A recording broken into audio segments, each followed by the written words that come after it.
You know, the world of English is a fun and exciting place to be. I'm so glad that you could join us for another lesson.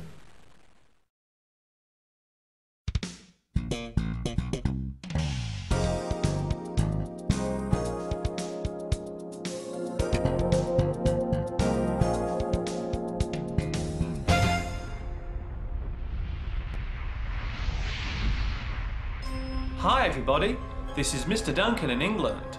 How are you today? Are you okay? I hope so. Are you happy? I hope so. In this lesson, we will take a look at something it seems we all need in which to survive. A very simple looking item that plays a big role in most of our lives. Money.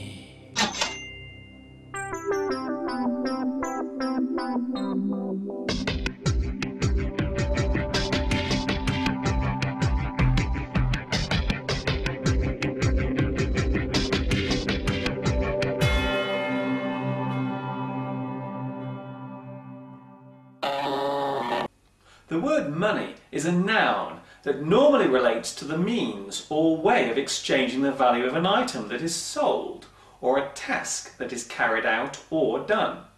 When we give money, we pay for it. And when we receive money, we are paid for it. There are many words related to money, such as cash, change, coins, currency, denomination, exchange, notes, and tender. There are many slang words for money, including dosh, dough, foldable stuff, greenback, moolah, notes, readies, and smackers. If you have lots of money, then you can be described as affluent, comfortable, flush, loaded, prosperous, rich, rolling in it, solvent, wealthy, well off.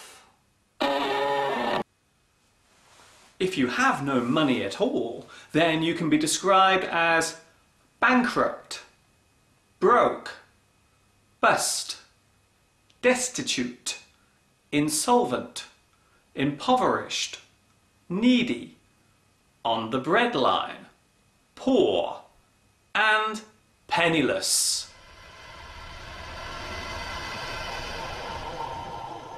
The earliest record of money being used dates back to ancient Babylonian times, when wheat grain was used as a way of exchanging value for items and services.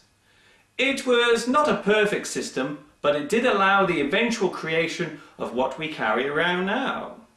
Isn't that right? Yes, that's right.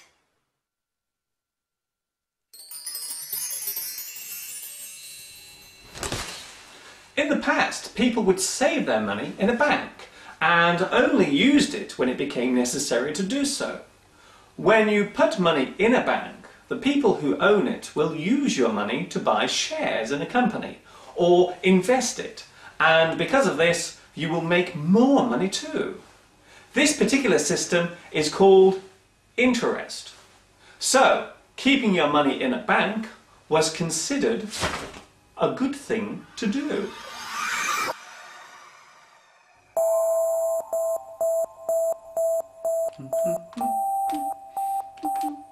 Carry the one.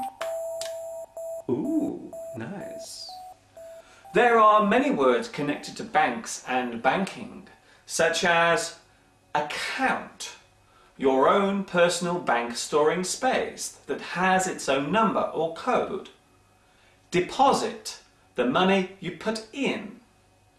Withdrawal, the money you take out. Interest, the charge for borrowing money or the amount you earn for saving it. Cashier or teller, a person who works in a bank. ATM, a machine from which you can obtain money. Bank charge, money you must pay for using the bank. Debit, money that has moved from your account. Credit, money that has moved into your account. Direct debit, money that is automatically taken from your account each month to pay regular bills. These days there are many ways of paying for items and services. You can write a cheque, you can use your credit card, or you can use good old-fashioned cash. No, I told you to sell, not buy, sell. Bye-bye. These days, people have more choice of where to put their money. You can buy a small part or share of a company and invest your money there. Normally over time your shares will grow as the company expands, thus making more money for you. You can buy a house, and as its value increases, so your money will grow too. So when you come to sell the house, you make a profit on it. Although it's worth remembering, both of these things carry a heavy risk. You can lose your money too. Look at me, I'm the boss. If you have your own company or business, then you need to spend money so as to run it successfully. If you make more money than you spend, we can say that you make a profit. You are in the black. If you make less money than you spend, then we will say that you make a loss. You are losing money. You are in the red. Each country has its own type of money or currency. The word currency means the particular type of money used in one country. For example, here in the UK, we use the pound. So, the UK currency is the pound. The USA currency is the dollar. Some other examples. In Russia, the currency is the ruble. In India, it is the rupee. In China, it is the yuan. The Japanese currency is the yen. And across Europe, the currency is the euro. The dollar also describes the currency used in other countries too, such as Australia, Jamaica, Singapore and New Zealand. But it is worth remembering that they are not connected in any way to the United States.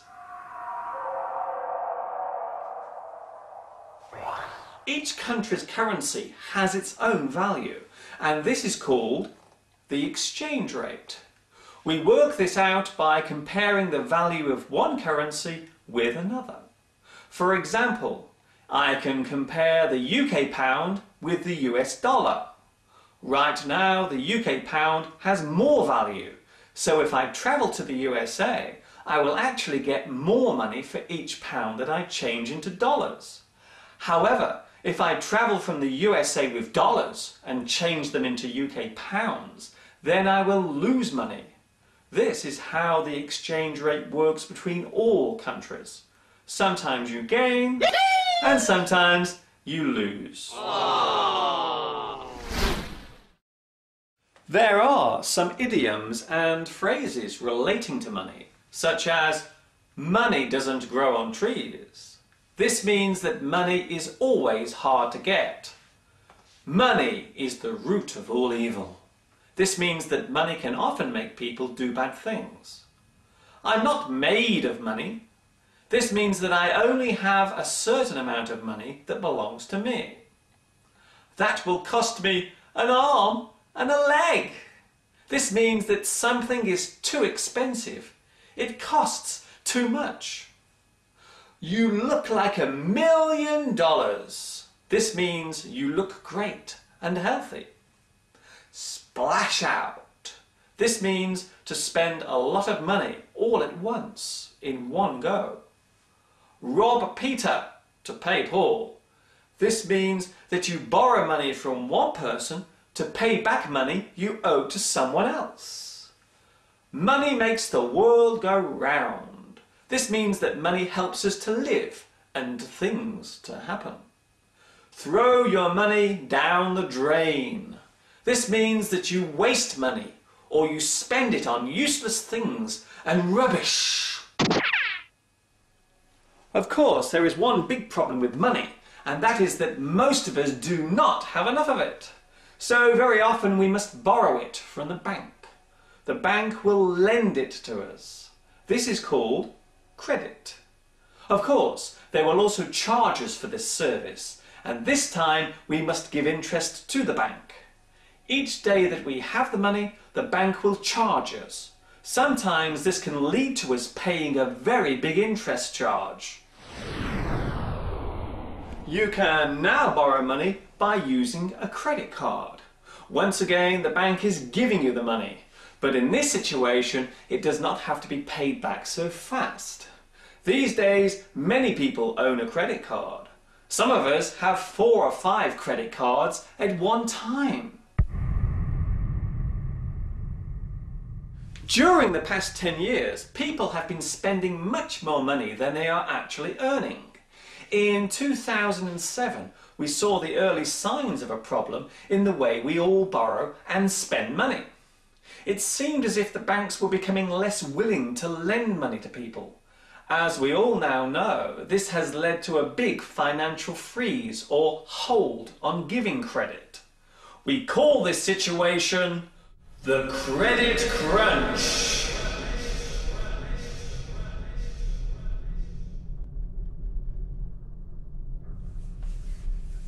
In society, we tend to judge each other by the amount of money we have, or appear to have. If we see a person driving a nice new car, then we may assume that they have lots of money. But in fact, they may have borrowed the money to pay for the car, so as to appear wealthy. There is a phrase in English that describes this type of person. They have 2 cars outside the house, but nothing to eat in the fridge.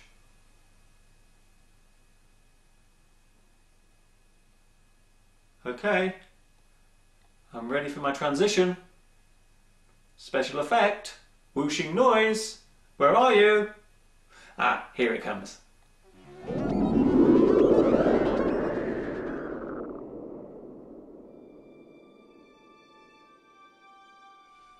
Of course, we need money to live, and we must work for it. However, some people may become too concerned with making money and forget all about the things in life that cost nothing. Those who have little or no money may appreciate the small things they own, while those with millions in the bank may not care about anything but themselves. You could say that money is a paradox. If you have none, you want some. If you have some, then you want more. If you have lots, then you may find yourself discovering that the phrase, "money can't buy you happiness," is completely true. As Oscar Wilde once wrote, "I may be lying in the gutter, but I'm looking up at stars." This is Mr. Duncan in England saying, take care until next time.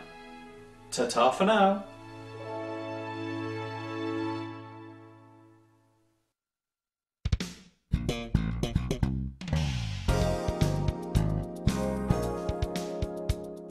You must put the camera on, Mr. Duncan, or else they can't see what you're doing. Okay, I've got it this time.